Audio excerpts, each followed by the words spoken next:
It's a peaceful afternoon on a quiet suburban street. A black mother, Renee Carter, is behind the wheel of her car, her young child in the back seat, happily chatting about their day. She drives calmly, not expecting anything out of the ordinary. A few blocks behind her, her husband, an undercover FBI agent named David, is on his way home, unknowingly following his family. Suddenly, a white police officer's patrol car pulls out from a side street and flashes its lights. Confused, Renee glances at her speedometer. She wasn't speeding. She pulls over, trying to remain calm for her child's sake. But as the officer approaches her car with a cold, aggressive demeanor, tension fills the air. Unbeknownst to the officer, her husband is just a few cars away, watching the situation unfold. What begins as a routine traffic stop is about to escalate into something far worse. How will this confrontation end when the officer, blinded by racism, attacks the wrong person, and her FBI agent husband witnesses it all? Renee Carter was used to juggling the busy life of a mother. Today was no different. She had just picked up her 7-year-old daughter, Aaliyah, from a friend's house. Her husband, David, had been working undercover as an FBI agent for months, a job that often kept him away from home for long stretches. They were a loving family dedicated to each other, but both Renee and David knew how stressful their lives could get, especially with the added pressure of his high-stakes job. As Renee drove through the quiet suburban streets, the sound of Aaliyah's laughter filled the car. Aaliyah had been talking about school and her favorite cartoons, filling the air with the innocence only a child could bring. To Renee, these moments were precious, simple, undisturbed, and fleeting. Suddenly, her rearview mirror lit up with the flashing lights of a police car. She glanced at her dashboard, checking her speed. She wasn't speeding, and she hadn't run any stop signs. Confused but still calm, Renee pulled over to the side of the road, hoping it was just a misunderstanding. Meanwhile, David, who had left work early to surprise his family, was only a few blocks behind. He noticed Renee's car pulled over and, recognizing the police cruiser behind her, immediately slowed down. His instinct was to wait, assuming it was a routine traffic stop. Being an FBI agent, he had faith in law enforcement. He knew that most officers were good, upstanding people, but something gnawed at him. He knew his wife wouldn't get pulled over unless there was a real reason. As the officer approached Renee's car, she rolled down her window. "Good afternoon, officer. May I ask why you pulled me over?" she asked politely, her voice steady. But from the moment he reached her window, it was clear this wasn't going to be an ordinary traffic stop. The officer, a middle-aged white man with a harsh look, didn't respond with the same professionalism. Instead, he glanced at her, and then her car with an expression of disdain. "License and registration," he barked, not bothering to answer her question. His tone was sharp, not neutral as it should have been. He leaned into her window a little too close, his eyes scanning the car, his presence suddenly feeling intrusive. Renee, maintaining her calm, handed over her documents. "Here you go, officer. But I'm still unclear what the violation was." The officer, clearly annoyed by her question, snapped back. "You're driving with a broken taillight." Renee knew that wasn't true. David had just taken the car for maintenance a few days ago, and everything had checked out. But before she could speak, the officer added, "You people are always trying to make trouble." His words stung, and Renee felt her heart race. She didn't want to escalate this situation, especially with Aaliyah in the car, who was now sitting silently in the back seat, her wide eyes fixed on the stranger towering over her mother. Renee could see the fear creeping into her daughter's expression and swallowed hard, trying to maintain her composure. From a distance, David watched, his eyes narrowing. He couldn't hear the conversation but could sense something was wrong. The officer's body language was all wrong. He was leaning into the car too close, too aggressively. David's instincts flared up. Something wasn't right. He decided to get a bit closer, parking his car just a short distance away. Still out of sight, but close enough to intervene if things escalated. Back at the car, the officer wasn't done. "Step out of the vehicle," he ordered, his voice growing louder. "Is that necessary?" Renee asked, still trying to reason with him. "My daughter is in the back." The arrogance of the officer quickly faded as he realized that his career and freedom hung by a thread. This moment intensified the conflict as his unchecked rage led to a brutal and unjust assault. Just then, Marcus stepped in to defend his wife, highlighting the emotional devastation felt by Maya and their daughter. Marcus Thompson's heart raced as he sprinted toward the scene, his eyes locked on Maya, who was still on the ground cradling her face where the officer had punched her.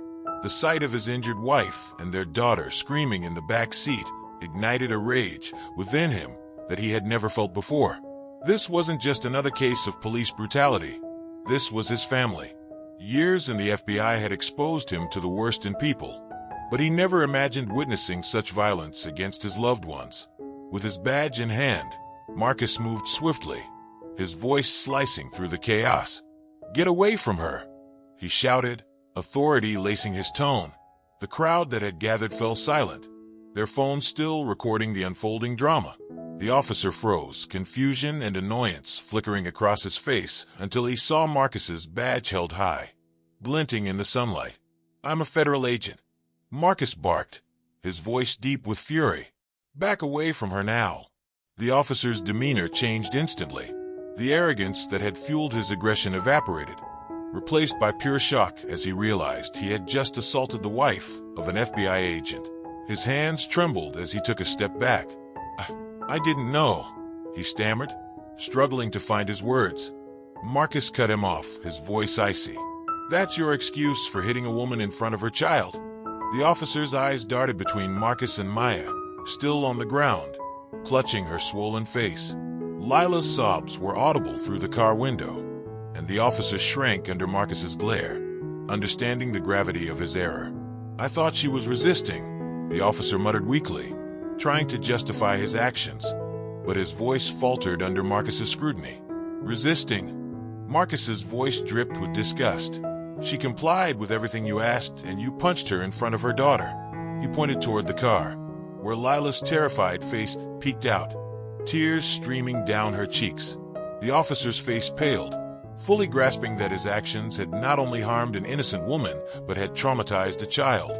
More people had gathered, murmurs spreading through the crowd as they recognized Marcus. Some had been recording the entire event, and the officer finally seemed to notice the scrutiny of his every move.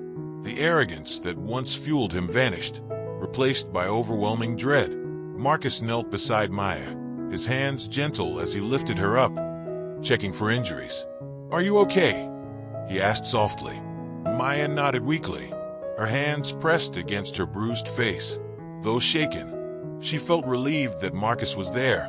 Seeing her father, Lila unbuckled her seatbelt and scrambled out of the car, rushing to his side. "Daddy," she cried, throwing her arms around him. Marcus held her close, one arm around his daughter while his other hand rested protectively on Maya's shoulder. "I'm so sorry," Maya whispered, her voice cracking with emotion. "I didn't know what to do." Marcus shook his head, his face hard with anger. "You did everything right. This has nothing to do with you. This is about him." He shot a glare at the officer, who stood frozen, unsure of his next move. The officer's bravado had vanished. He looked at Marcus, realization dawning that his career and possibly his freedom were now at stake. He took another shaky step back, holding his hands up as if trying to de-escalate. "I didn't mean to. I didn't know she was." "I don't care who you thought she was," Marcus interrupted, standing tall. "You crossed the line the moment you laid a hand on her." His voice was low and seething with barely contained fury. "You're going to pay for this." The officer swallowed hard, sweat beading on his forehead. "Look, we can sort this out. There's no need to escalate things," he stammered. But Marcus wasn't interested in hearing excuses. This man had assaulted his wife in broad daylight with their child watching, and now he was scrambling to cover his tracks. "Don't even think about it," Marcus warned, stepping forward. "You're done." As if on cue, a second police car pulled up, sirens blaring. Backup had arrived, alerted by calls from witnesses. The officer's colleagues stepped out, eyes widening as they took in the scene. An FBI agent, a wounded woman, and a crowd of witnesses recording every second. The tables had turned completely. and the officer's shock and fear mounted as Marcus asserted his authority. The realization that he was not just dealing with another civilian began to unravel his confidence. Marcus stood face to face with the officer, his fury barely contained. His wife, bruised and shaken, cradled her cheek while Lila clung tightly to him, her small body trembling in fear. The weight of what had just happened was overwhelming, but Marcus knew he couldn't let his emotions take control. He was an FBI agent and had seen situations like this unfold before, but never had he imagined he would be at the center of one, with his family as the victims.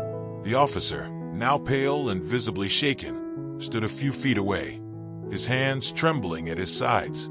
His earlier arrogance was gone, replaced by the harsh realization of his actions. He had assaulted the wife of an FBI agent in full view of witnesses and with multiple phones recording. There was no escape, and he knew it. "You have no idea what you've done," Marcus said, his voice low but filled with anger.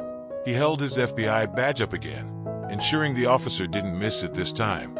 "You assaulted my wife in front of my daughter for no reason. Do you understand what's going to happen to you now?"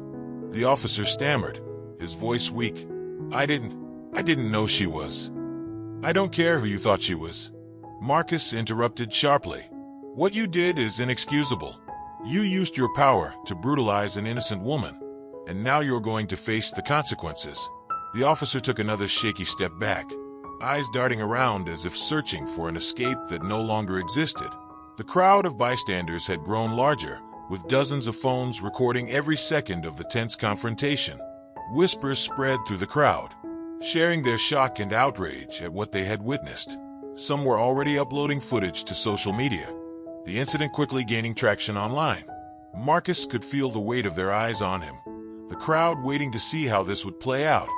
But his focus remained on the officer, who was on the verge of panic. "You need to call your supervisor," Marcus said firmly, his voice steady yet unyielding. "And don't even think about trying to cover this up. Everyone here saw what you did. They recorded it. The entire world is going to know what you did."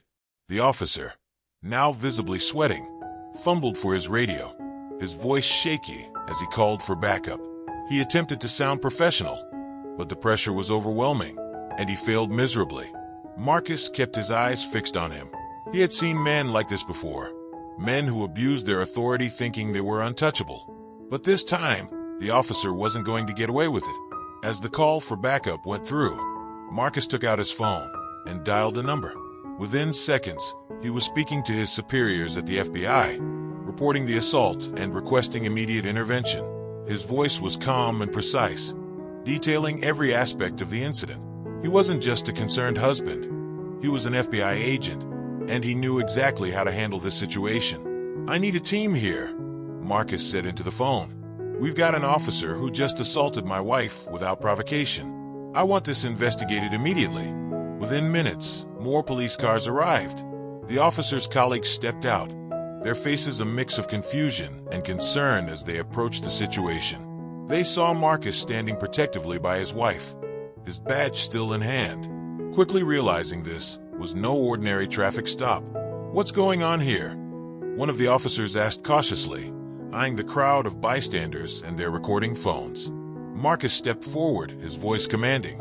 "This officer just assaulted my wife during a routine traffic stop. She complied with everything he asked, and he punched her in the face. I'm an FBI agent, and I want a full investigation now." The other officers exchanged glances, recognizing that the situation was far more serious than they had initially thought. One of them approached the officer who had committed the assault, pulling him aside to speak in hushed tones. The offending officer looked pale, his hands still shaking as he tried to explain himself. Meanwhile, the bystanders continued to record, some already uploading their footage to Twitter, TikTok, and Instagram. Within minutes, the incident had gone viral. The hashtags #JusticeForMaya and #PoliceBrutality began trending, and people across the country began to voice their outrage. Back at the car, Maya wiped away her tears, leaning into Marcus for support. She felt a sense of safety with him beside her, knowing he would ensure that justice was served. But the emotional toll weighed heavily on her heart. Lila, still clutching Marcus's leg, looked up at her parents with wide, fearful eyes. "Is Mommy going to be okay?" she asked, her small voice quivering. Marcus knelt down to her level, brushing a hand through her hair. "Yes, sweetheart. Mommy will be okay," he assured her. "But we need to make sure that this never happens to anyone else again." Lila nodded, still frightened but comforted by her father's words. Minutes later, an ambulance arrived, the paramedics rushing to Maya's side. They assessed her injuries, and Marcus remained close, unwilling to leave her side.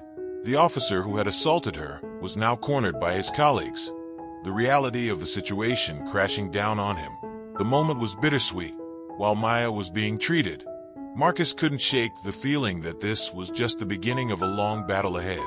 But he was determined.